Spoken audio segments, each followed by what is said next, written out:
ज्ञान सागर में आपका हार्दिक स्वागत है, वंदन है और अभिनंदन है। श्री सत्यनारायण व्रत कथा का शुभारंभ हम इस मंगलाचरण के साथ करेंगे।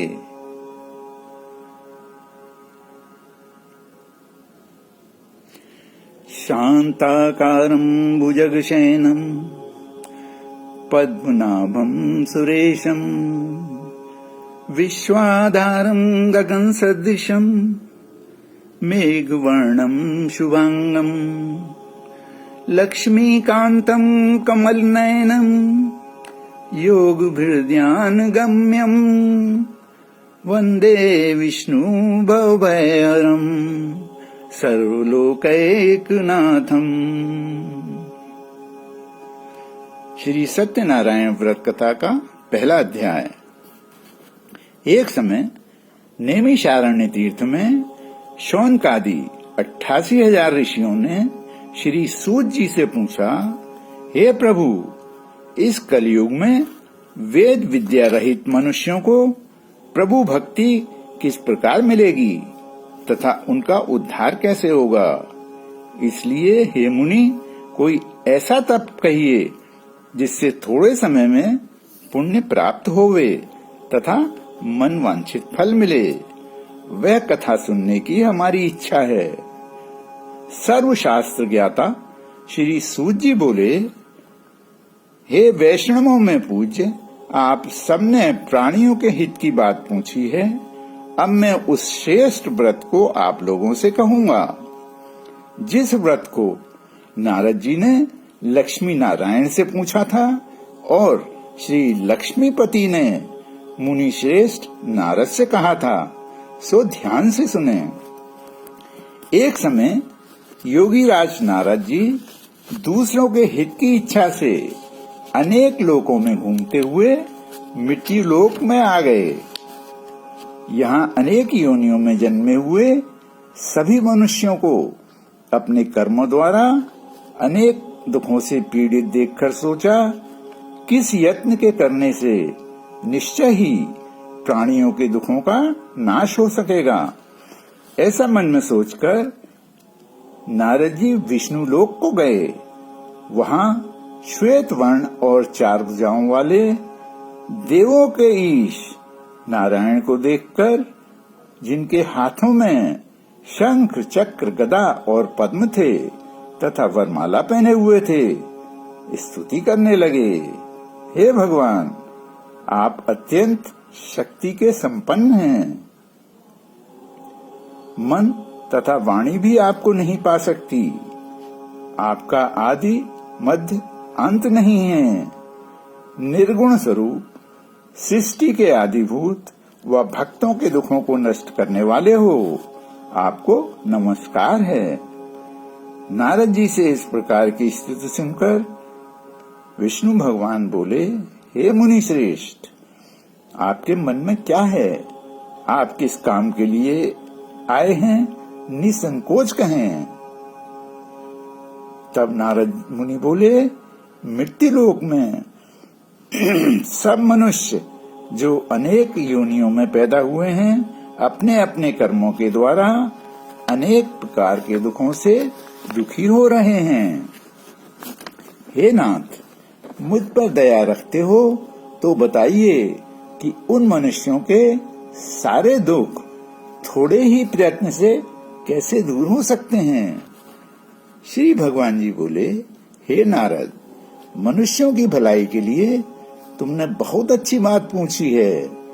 जिस काम के करने से मनुष्य मोह से छूट जाता है, वह मैं कहता हूँ। सुनो, बहुत पुण्य देने वाला स्वर्ग तथा मृत्यु लोक दोनों में दुर्लभ एक उत्तम व्रत है।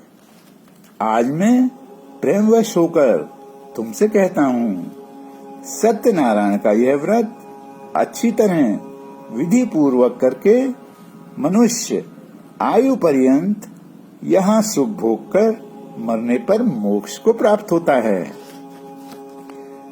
श्री भगवान के वचन सुनकर नारद मुनि बोले कि उस व्रत का फल क्या है, क्या विधान है और किसने यह व्रत किया है और किस दिन यह व्रत करना चाहिए, विस्तार से कहिए।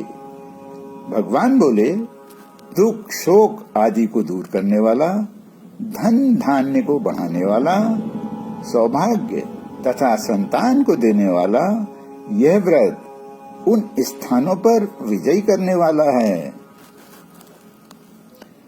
भक्ति और श्रद्धा के साथ किसी भी दिन मनुष्य श्री सत्यनारायण की प्रातःकाल के समय ब्राह्मणों और बंधुओं के साथ धर्मपरायण होकर पूजा करे। भक्ति भाव से नैवेद्य, केले का फल, घी, दूध और गेहूं का चूर्ण सवाया लेवे। गेहूं के अभाव में साठी का चूर्ण, शक्कर तथा गुड़ ले और सब भक्षण योग्य पदार्थ जमा करके भगवान को अर्पण कर देवे तथा बंधुओं सहित ब्राह्मणों को भोजन करावे। तत्पश्चात स्वयं भोजन करे। नित्य गीत आदि का आचरण कर सत्यनारायण भगवान का स्मरण करते हुए समय व्यतीत करे। इस तरह व्रत करने पर मनुष्यों की इच्छा निश्चय ही पूर्ण होती है। विशेषकर कलिकाल में भूमि पर यही मोक्ष का सरल उपाय है। दूसरा अध्याय। सूत जी बोले, हे ऋषियों, जिसने पहले समय में इस व्रत को किया है उसका इतिहास कहता हूँ, ध्यान से सुनो। सुंदर काशीपुरी नगरी में एक अत्यंत निर्धन ब्राह्मण रहता था। वह भूख और प्यास से बेचैन हुआ नित्य पृथ्वी पर घूमता था।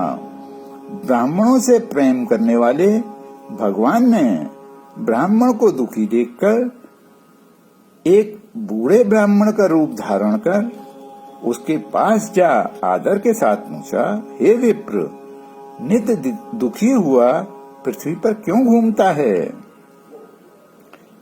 हे शेष ब्राह्मण, यह सब मुझसे कहो, मैं सुनना चाहता हूँ। ब्राह्मण बोला, मैं निर्धन ब्राह्मण हूँ, भिक्षा के लिए पृथ्वी पर फिरता हूँ। हे भगवान, यदि आप इसका उपाय जानते हो तो कृपा कर कहो। वृद्ध ब्राह्मण बोला कि सत्यनारायण भगवान मन वांछित फल देने वाले हैं, इसलिए हे ब्राह्मण, तू उनका पूजन कर, जिसके करने से मनुष्य सब दुखों से मुक्त होता है। ब्राह्मण को व्रत का सारा विधान बताकर भगवान रूपी बूढ़े ब्राह्मण का रूप धारण करने वाले सत्यनारायण भगवान अंतर्ध्यान हो गए। जिस व्रत को वृद्ध ब्राह्मण ने बताया है मैं उसको करूंगा, यह निश्चय करने पर उसे रात में नींद नहीं आई। वह सवेरे उठ कर सत्यनारायण के व्रत का निश्चय कर भिक्षा के लिए चला। उसको भिक्षा में बहुत धन मिला, जिससे बंधु बांधवों के साथ उसने श्री सत्यनारायण का व्रत किया। इसके करने से वह ब्राह्मण सब दुखों से छूटकर अनेक प्रकार की संपत्तियों से युक्त हुआ। उस समय से वह ब्राह्मण हर मास व्रत करने लगा। इस तरह श्री सत्यनारायण भगवान के व्रत को जो करेगा वह मनुष्य सब दुखों से छूट जाएगा। इस तरह नारद जी से नारायण का कहा हुआ यह व्रत मैंने तुमसे कहा। हे विप्रो, मैं अब और क्या कहूँ? ऋषि बोले, मुनीश्वर, संसार में इस ब्राह्मण से सुनकर किस किसने इस व्रत को किया, हम ये सब सुनना चाहते हैं। इसके लिए हमारे मन में श्रद्धा है। सूत जी बोले, हे मुनियों, जिसने इस व्रत को किया है वह सब सुनो। एक समय एक ब्राह्मण धन और ऐश्वर्य के अनुसार बंधु बांधवों के साथ व्रत करने को तैयार हुआ। उसी समय एक लकड़ी बेचने वाला बूढ़ा आदमी आया और बाहर लकड़ियों को रखकर ब्राह्मण के मकान में गया। प्यास से दुखी लकड़हारा उनको व्रत करते देखकर ब्राह्मण को नमस्कार करने लगा कि आप यह क्या कर रहे हैं और इसके करने से क्या फल मिलता है, कृपा करके मुझसे कहिए। ब्राह्मण ने कहा, सब मनोकामनाओं को पूर्ण करने वाला यह श्री सत्यनारायण भगवान का व्रत है। इसकी ही कृपा से मेरे यहाँ धन धान्य आदि की वृष्टि हुई है, वृद्धि हुई है। ब्राह्मण से इस व्रत के बारे में जानकर लकड़हारा बहुत प्रसन्न हुआ।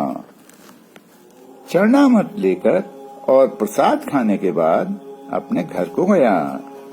लकड़हारे ने अपने मन में इस प्रकार संकल्प किया कि आज नगर में लकड़ी बेचने से जो धन मिलेगा उसी से श्री सत्यनारायण देव का उत्तम व्रत करूंगा। मन में यह विचार कर वह बूढ़ा आदमी लकड़ियां अपने सिर पर रखकर जिस नगर में धनवान लोग रहते थे वह ऐसे सुंदर नगर में गया। उस रोज वहां पर उसे उन लकड़ियों का दाम पहले दिनों से चौगुना मिला।